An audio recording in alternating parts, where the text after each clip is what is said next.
Welcome, live viewers, to our chat on TED at BCG. My name is Michael Ringel. I'm a senior partner and managing director based in Boston, and I'm here with my colleague.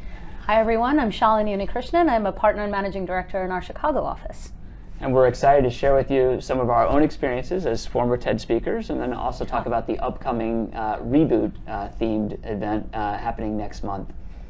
So BCG has been a partner, as you know, with TED for 6 years, since 2013. We've had nearly 100 different videos and over 60 million views. We're really excited about the partnership in terms of how we're able to use TED as a channel to bring great ideas out to the world. And I think TED is also very excited and as a source of ideas that we're able to share. Yeah. So why don't we start actually and go into some of our own experiences, and let me ask you first around, when did you speak at TED? What were the topics, and what did you get out of it? I spoke at TED in early 2015, and as you said, it's a fantastic partnership and a great opportunity for us to put ideas out there that we think about irrespective of our tenures.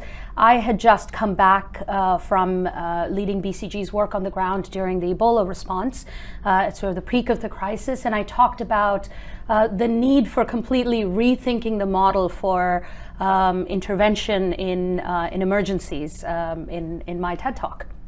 And so let's go a little bit into the content, because I know this wasn't some superficial, I'm talking about Ebola from 30,000 feet. You were on the ground. You were really one of the few people on the ground as part of the response team. Tell me what that was like.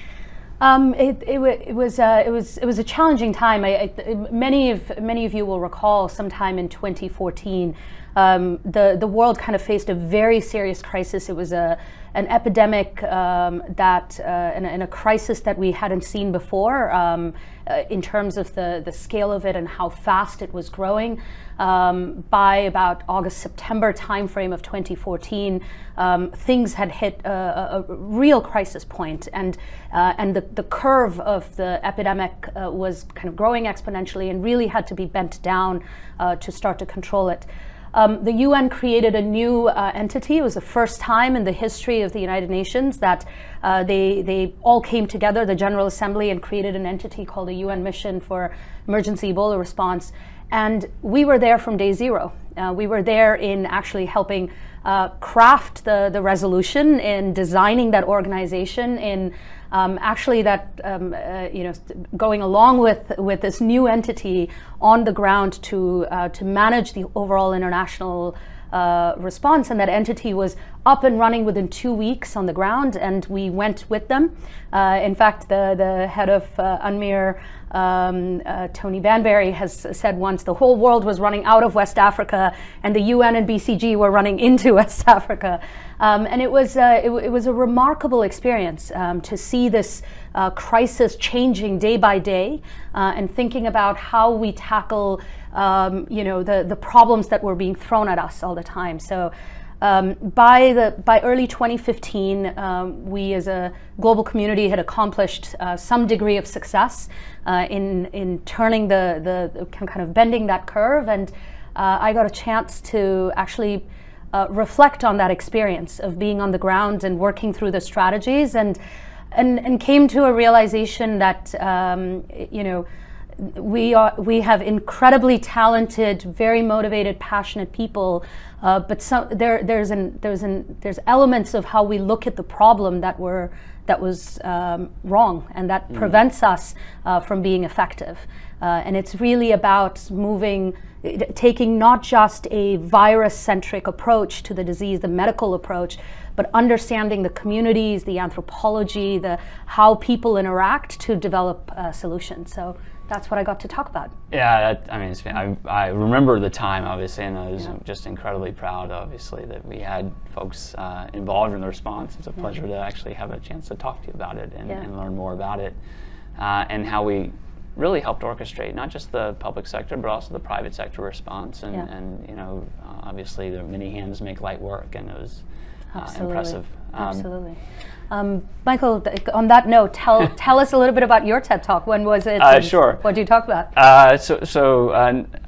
Not quite so immediate in terms of its impact, but something that I hope has a longer term value. So I talked about the importance of external innovation and how to make it work. My role at BCG, which you know, but obviously some of our viewers don't know, is I lead the research and product development topic for the firm.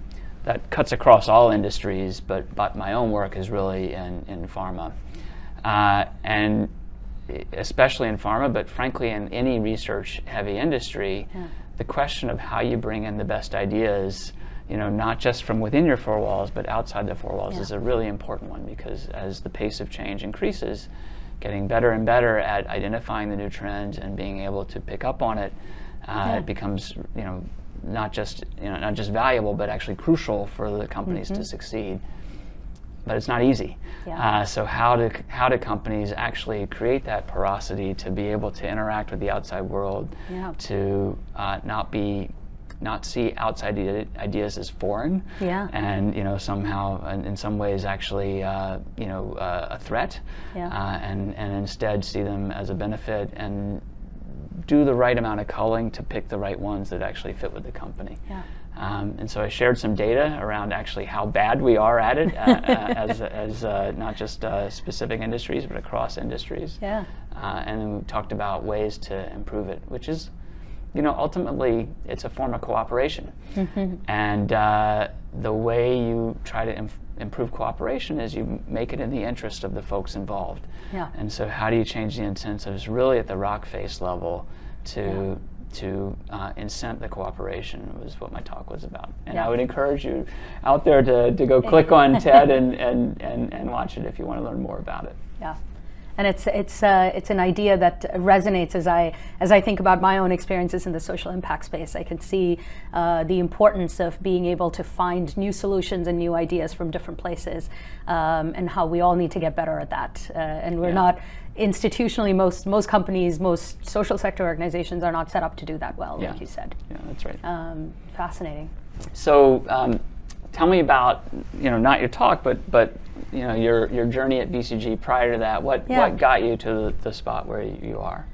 It's in BCG you talk about kind of charting your own course, and I'm a living example of how one does that. I started in BCG actually in the healthcare practice and did work in R&D and biopharma and so on, and loved the problems we were solving there. Went from there to did some public education work, and that started getting me interested in looking at problems where there were multiple stakeholders and multiple decision factors. And I got I started discovering that what excites me is when there's that complexity in the problems.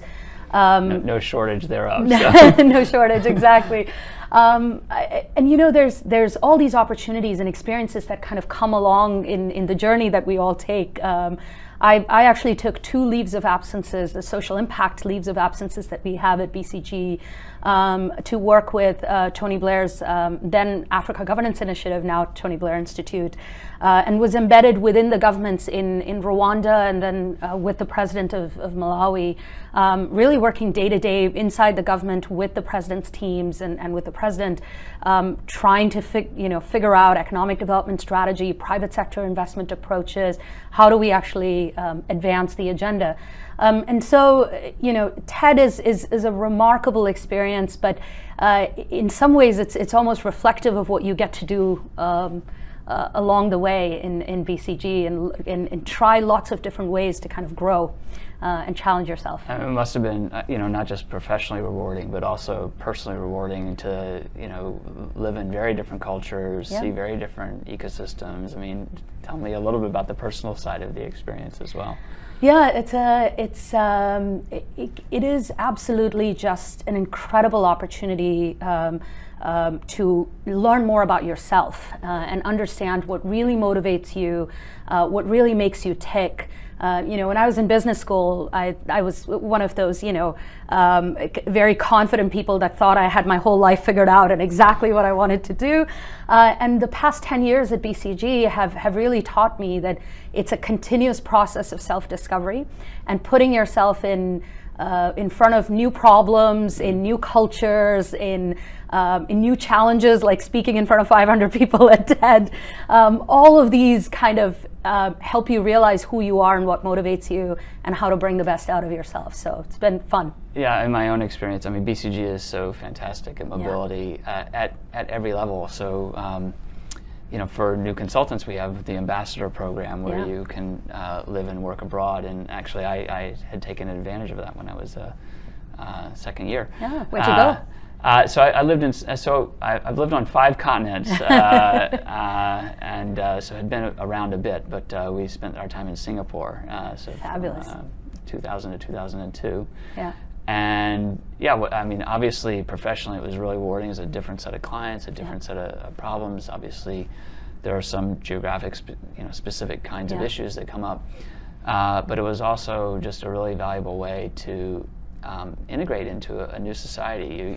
Part of what BCG comes with is you have an instant set of local friends and a way to integrate into a community is just really a very valuable part of my experience. That, so I think a very large portion of BCGers actually take advantage of it sometime or another. Yeah, absolutely. So the ambassadorship was when you were a consultant or an associate? I started as a consultant, and then became PL while I was there. So, fantastic. PL meaning project leader for those who don't know. Yes. I think to me it's also emblematic of some of the exposure that you get at BCG, not just these travel experiences, but reflecting also on your story around really some quite high levels of government that you got exposure through BCG, and just again reflecting on my own experience as a brand new consultant, working with pharma. I was working with let's say a top 5 pharma company going through a major transition. And even in my very first case, I had chances to present to the head of R&D and their whole leadership team, and that was predicated on a belief in BCG that is very much core to our culture, which is around the importance of ideas. Yeah. And it's not who is saying it or the loudest voice or the most or how senior they are. Yeah, exactly. It's what's the story? What's the data behind it? Yeah. Am I convinced by that? Yeah. And the opportunity to be the one to deliver the story, if you're the one who has developed it, I think is really valuable part of BCG. Yeah. BCG is for those who are listening, the founding member of the TED Institute, for instance. Yeah. It's one of the many ways in which we kind of live that ideal that you talked about, that value about ideas and getting that out there. What is your sense about that partnership and how that fits in and how that's grown? So it's a very natural partnership, right? Mm-hmm. I think it's not surprising we were the founding member of the Institute, because TED's whole ethos is around great ideas and helping them spread, right? Yeah. And the core of BCG ultimately is, what is the answer? Here's a hard problem.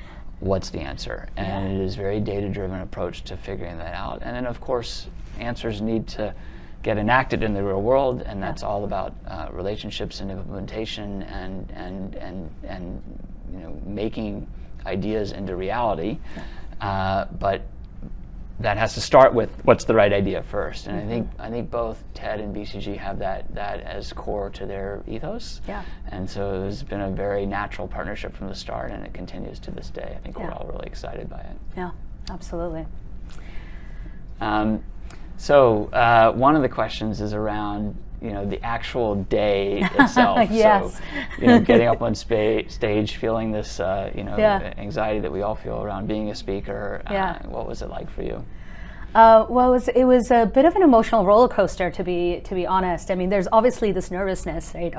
We all speak in front of lots of audiences, but there's something special about standing in front of that sign and having 500 people in front of you. You know, your CEO, clients you've worked with, other folks that you know, etc., and not. And getting your idea out there, that's challenging. What compounded it for me, at least, was, at that point in 2015, one of the kind of signs of progress that we had was that Liberia, which was at one point the worst affected, at the point that we came on the ground, was the worst off in terms of number of cases and how fast it was spreading, etc., had really turned the corner and had become the first country to be declared Ebola-free. And you have to have a certain number of days of not having any cases to be declared that. And a lot of my story was really about what was it that made Liberia Ebola-free. And then that morning, we heard the unfortunate news that there was a new case in Liberia. And for those who work in the space of emergency response, this was expected and understood. Every time an epidemic comes down, there's always this period of like a little blip here and there and so on. There were a couple of people there in the audience who I had worked with very closely in kind of the thick of it, and who'd been very active in the response. And for all of us, it was a really emotional moment because we all felt like we were part of the Liberia team. So that kind of added to it, the realization that this is still real, it is still affecting people. We're talking about how it's not a theory that we're talking about when we say we need to rethink how we're doing this. And it kind of made the whole thing a lot more emotional, to be honest. But yeah, I still think about it and get goosebumps because the whole day was quite something. Yeah, it's as you mentioned, right, at BCG you have lots of chances to be in front of audiences of different sizes, small, large, and including others of hundreds. But there is something special about the TED stage. Yes. Thankfully, we have a lot of training programs and things like that. If you're not a natural speaker, which I'm not, I doubt that. After number of years, you get better with practice and training. And I think that's also something I'm grateful at BCG for, is really the focus on building your own capabilities and playing to your strengths, but also working on your areas that you want to develop. Yeah, I'm sure your very first project, Michael, was equally challenging when you're put in front of a senior client and asked to give your thoughts on the topic. It was a super thrill. It was really a thrill. But yeah, you can imagine how much I prepped for it. Absolutely. So this year's theme is around reboot, which is really, as the world is changing, being able to manage remaking your company or yourself, and I think that everything we've been talking about so far really ties into it. So I hope our viewers are tune in for next month when we have our reboot broadcast, and I would just thank you for tuning in to this telecast now. Yeah. I invite you to follow along. Yeah, invite you to follow along on hashtag TED at BCG, and keep an eye out on TED.com for a lot of the exciting talks that are going to be given. Thank you all. Thanks.